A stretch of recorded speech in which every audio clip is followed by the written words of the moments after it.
Vamos a viajar a 1931. En ese año, España se embarca en uno de los experimentos, yo diría más atrevidos de toda su historia.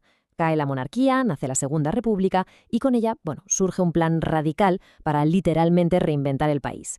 Pero claro, aquí viene la gran pregunta. ¿Se puede de verdad transformar una nación desde los cimientos sin que todo acabe saltando por los aires? Y es que todo arranca con el fin de una era, la monarquía de Alfonso XIII, que se viene abajo.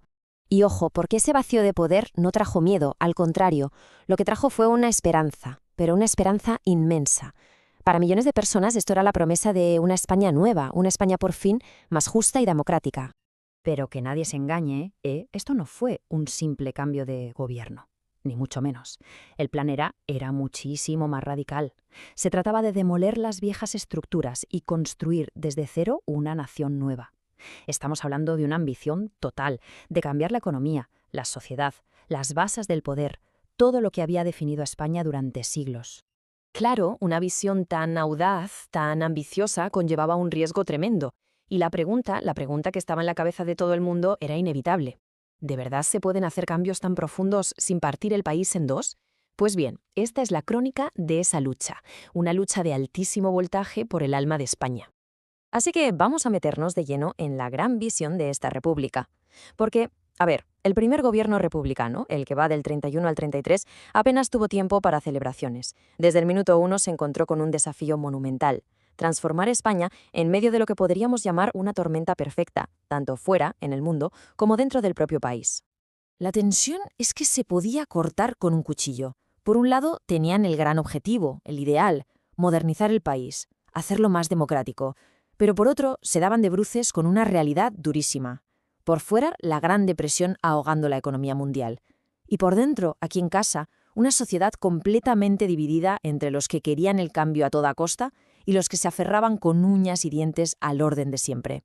Y que nadie piense que la crisis mundial fue algo lejano, un simple eco. No, golpeó a España con toda su fuerza. De repente las exportaciones se hunden, la inversión extranjera desaparece y quizás lo más grave, se cierra la gran válvula de escape que era la emigración a América. El resultado, miles y miles de trabajadores tienen que volver a un país donde no hay trabajo para ellos. Los pueblos, las ciudades, se convierten en una auténtica olla a presión. Y en el corazón de toda esa tensión, de esa olla a presión, estaba la tierra. La famosa reforma agraria. Es que no era solo una ley económica, era mucho más. Era un desafío directo a los cimientos del poder en España. Un choque de trenes, frontal, contra los grandes terratenientes. Y es que el conflicto era irreconciliable. A ver, por un lado el gobierno quería crear una clase de pequeños agricultores, darles tierras a los campesinos y así, de paso, ganarse su apoyo. Pero claro, para los grandes propietarios, los terratenientes, esto no era una reforma. Para ellos esto era una expropiación, una revolución en toda regla. Así que su resistencia fue, como es lógico, total, implacable.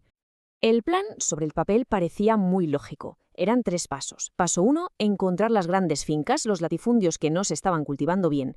Paso 2, expropiar esas tierras. Y paso 3, repartirlas entre los campesinos que no tenían nada. El lema lo resumía todo. Era sencillo pero muy potente. La tierra para quien la trabaja. Pero aquí es donde está la gran paradoja de esta reforma. Porque, de alguna manera, consiguió lo peor de los dos mundos. Fue lo bastante radical como para que los propietarios entraran en pánico, pero al mismo tiempo fue desesperadamente lenta para los campesinos que esperaban la tierra. El resultado final fue un desastre. Los de arriba se sintieron atacados y los de abajo se sintieron traicionados. Pero la tierra no era el único pilar de ese viejo orden que se quería derribar. No, la República abrió otro frente, igual o incluso más polémico: la separación de la Iglesia y el Estado. A ver, si la reforma agraria atacaba el poder económico, esta nueva reforma apuntaba directamente al corazón del poder espiritual y cultural de España. El objetivo se puede resumir en una sola palabra: secularización. ¿Y qué significa esto? Pues básicamente la idea era construir un Estado laico, un Estado donde la religión fuera un asunto privado de cada persona y dejara de tener el control sobre las leyes, la educación o la vida pública en general. Y las medidas que se tomaron fueron, desde luego, drásticas. Se acabó la financiación del Estado a la Iglesia, se legalizó el matrimonio civil y el divorcio, se prohibió a las órdenes religiosas dar clase en los colegios. Cada una de estas leyes era un golpe directo a la inmensa influencia que la Iglesia había tenido en España durante siglos.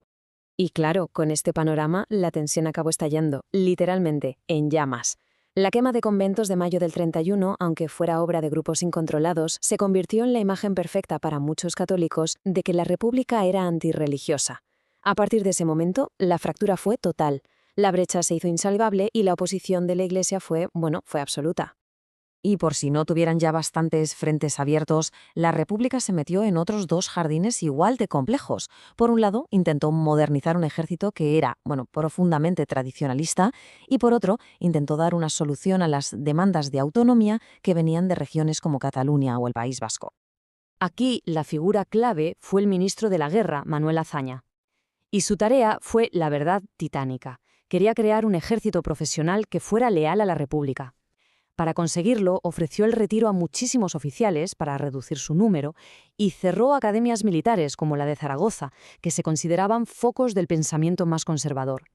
El objetivo era claro, un ejército al servicio del Estado, no de una ideología concreta. Como era de esperar, la reacción de una parte del ejército fue inmediata y violenta.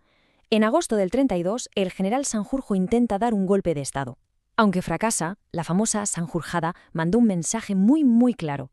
Había un sector muy importante del ejército que ya consideraba a la República como su enemiga. Vale, y ahora vamos al otro frente, el territorial. Aquí, la herramienta que se diseñó fue el Estatuto de Autonomía. La idea era sencilla: crear un Estado más descentralizado, un Estado que reconociera que España era diversa y que permitiera a las regiones, con una identidad fuerte, autogobernarse en muchos de sus asuntos. Lo que pasa es que el avance fue muy desigual. Por ejemplo, Cataluña consiguió su estatuto bastante rápido, pero en el País Vasco el proceso se quedó atascado por un montón de disputas internas. Así que ese modelo de Estado descentralizado avanzaba, pero a trompicones, de forma muy irregular.